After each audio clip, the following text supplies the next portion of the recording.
profesor también y jefe del Departamento del Doctorado en Estudios Transformacionales y de la Maestría en Liderazgo Transformativo en el Instituto Californiano de Estudios Integrales en San Francisco, California, Estados Unidos.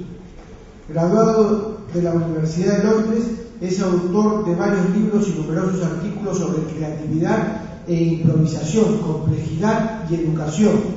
Músico, aficionado al jazz con varias grabaciones, consultor de diferentes organizaciones e individuos en creatividad y desarrollo personal y profesional. La conferencia del Dr. Montuori va a ser realmente excepcional y es un presagio porque he podido leer varios escritos de él y él sintetiza dialécticamente el arte, la más hermosa de las producciones humanas o la más bella, con palabras de Platón. Platón afirmaba que la filosofía era la aspiración a la suprema idea del bien, de la belleza y de la verdad. Con la filosofía, sintetiza dialécticamente el arte con la filosofía y propugna la investigación creativa o autocreativa desde una óptica amplia, elevada y profunda como es la filosofía, y la entiende pues como una investigación creadora de las leyes más generales de todo el desarrollo creativo en cualquier campo que se produzca, es decir, la búsqueda permanente de la verdad. Bueno, de esta manera presento al expositor final de la sesión de hoy, quien disertará sobre investigación creativa y complejidad. Doctor Montuori, tiene usted el uso de la palabra y el público lo recibe con un fuerte aplauso.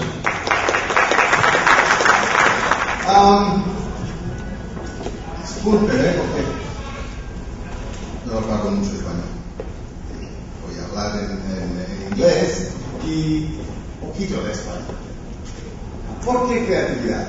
Porque yo trabajo en la universidad y el PhD es, en inglés, an original contribution to the field. Original. Pero alguno me dice, ¿qué es esto original? Esto original creo que es la necesidad de creatividad. The dissertation has to be creative, has to be original. But in most of my education, nobody talked about originality. Nobody talked about creativity. When I was a boy, if I tried to be creative, they hit me. This was in London. So there wasn't a lot of encouragement to be creative.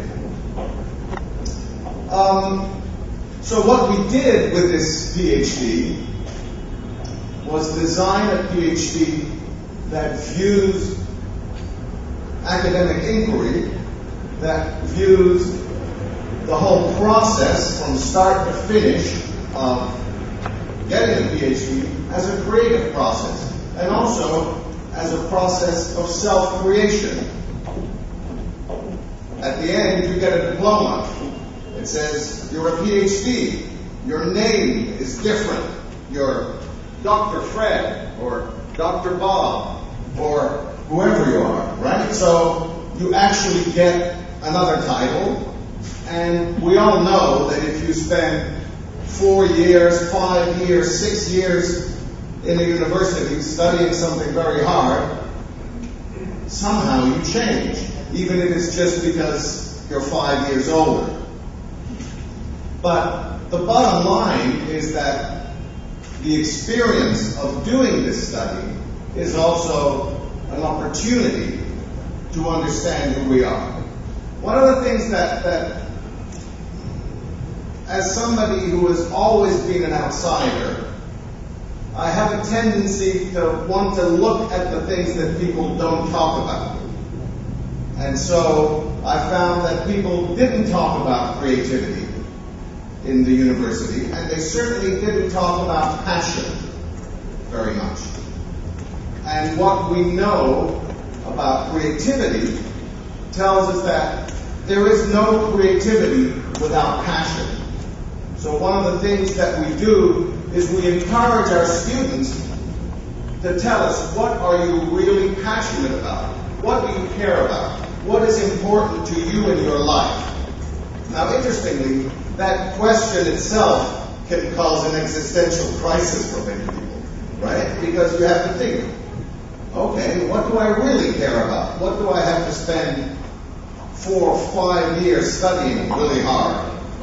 And in the United States, spending a lot of money to study it as well. So Mohan talks about the importance of integrating the researcher into the research. One of the reasons why we didn't used to do that in the past is because it creates a lot of problems. It creates a lot of complexity.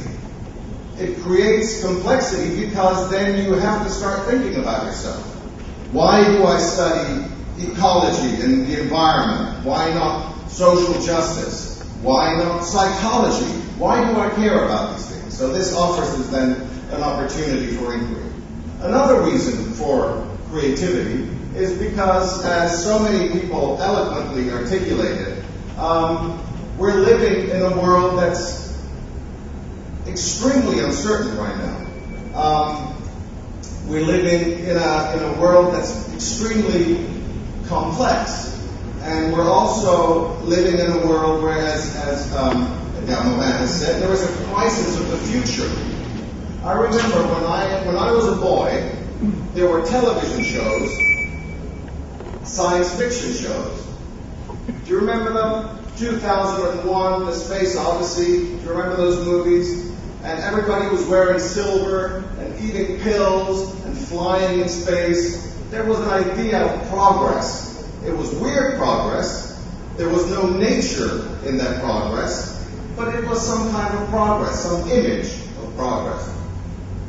Then in the 70s, it changed. It became Blade Runner and, dark dystopian futures that postmodern authors love to tell us about. Now, certainly in the United States, in Europe, there is no vision of the future. It's how do we get out of the environmental crisis? How do we get out of Iraq? How do we get out of the economic crisis? But there is no vision of a future that we can move towards. So I think that's another reason for creativity. Because creativity can provide us with alternatives, with positive visions for the future. Why do we do this? Why are we here together? Where do we want to go together? Is there a different world that we can create together? Or different worlds? It doesn't have to be all one big thing. We can create villages, communities, places where we can be together in different ways. Unfortunately, the way school works, the way universities work very much in the United States, and talking to my colleagues here, I see that this is unfortunately true in many other places in the world. It is very reductive. It is very fragmented. There's a quantophrenia. In the US, they want to measure everything. Everything has to have a number. But the kids memorize and forget. That's what I did when I went to school. I didn't memorize too well, but I certainly was very good at forgetting.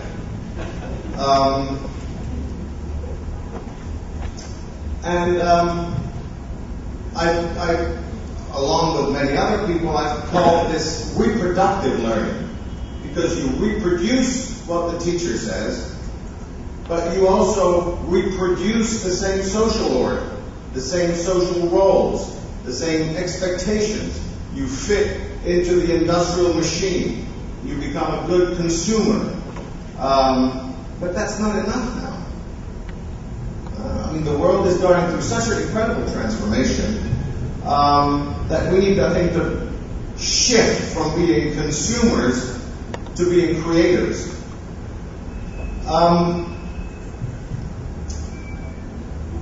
One of the key experiences for me when I first started enjoying school and I was studying prejudice and racism things that I had seen in my experience in many different countries was the book by Adorno, Sanford, Levinson, and Frankel Brunswick. Many of you may know it, The Authoritarian Personality. It's a classic psychological profile of the authoritarian personality. Closed, defensive,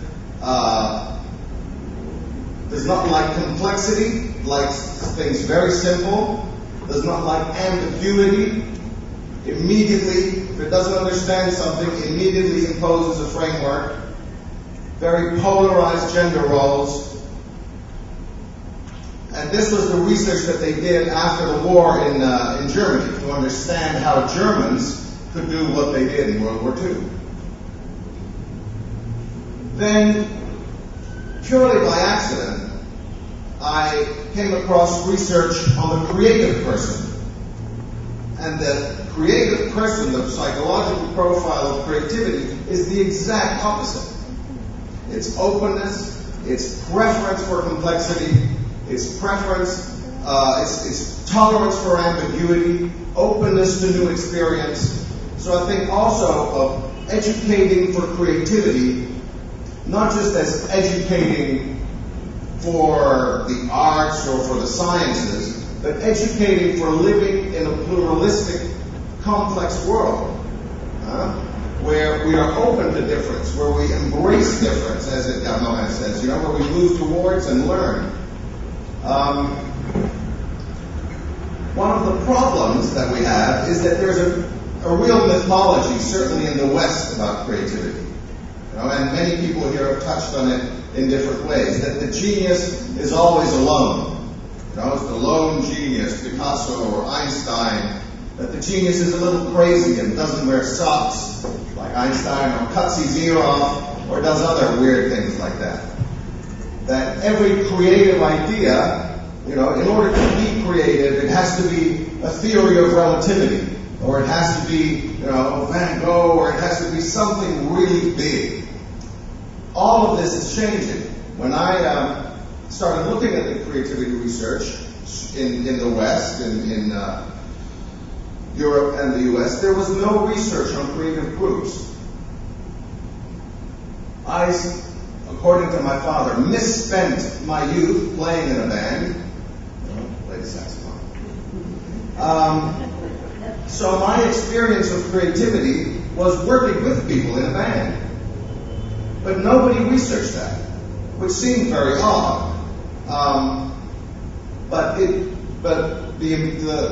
thing was that the research focus was very reductive and very disjunctive. It didn't take into account the possibility of complexity at all. And so I think one of the things that we need to complexify our understanding of creativity. And I also think that we need to introduce creativity into the discourse of complexity.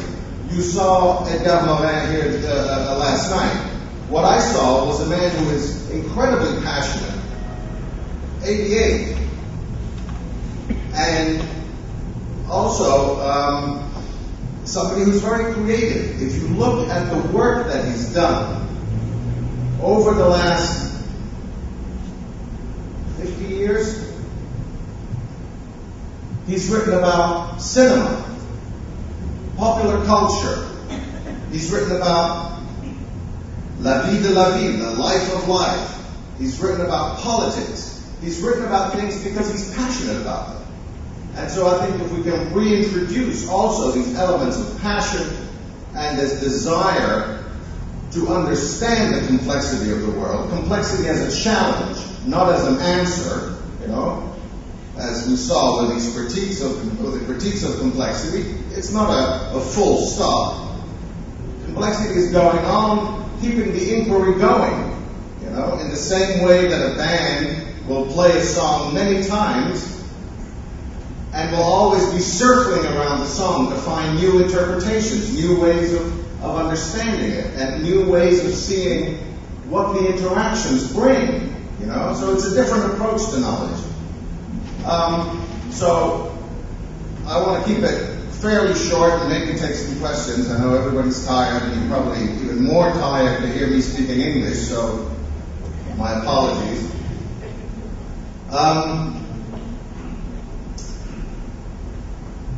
I think my key point to you, I think, would be to see if we can explore the possibility of stimulating passion and creativity in education. Partly, it's already there. Very often, we squish it. We take it out of people. We say, you're just being too noisy. Or maybe we don't help people understand what it is that they want to do. The other big challenge, I think, if we bring passion and creativity into education, is for the teachers. Because for the teachers, it's easier to have students who follow the straight and narrow and are not creative. Heinz von Förster used to talk about the assumption that we treat students as trivial machines. We have input A, and we know that we want that same output. But he said, we should also think that they're non-trivial machines, where an input A may bring out something completely different. If you're a teacher, you have to learn how to deal with that. So it's a challenge for us as well. How do we create a generative content in a university, in the workplace, that allows people to be creative, that allows new things to emerge? There are numerous articles now looking at the human dimensions of emergence of all the remarkable work that was done in systems theory, chaos theory, dynamical systems, and applying that to creativity in human beings. So I think that's an exciting frontier. And I think with that, I will leave you and take any potential questions at this late hour. Thank you very much. Montori propugna un modelo educativo creativo, propugna explorar nuevas maneras de ser, de conocer y de hacer. Afirma que vivimos en un mundo complejo, ambiguo e incierto. Se reafirma en la praxis de la improvisación como una respuesta creativa a la complejidad cotidiana. Conceptúa la investigación como un proceso de creación y autocreación. Es interesante la síntesis dialéctica que puede haber, porque también desarrolla la teoría de la organización en la vida organizativa, dándole mucha fuerza a la improvisación. Parecería ser una contradicción, pero esconde en lo más profundo una creación más que nada. La transdisciplinariedad, más que por la disciplina, le da la importancia por la materia de estudio, resaltando en su discurso y en su obra la importancia de la creación en la vida humana.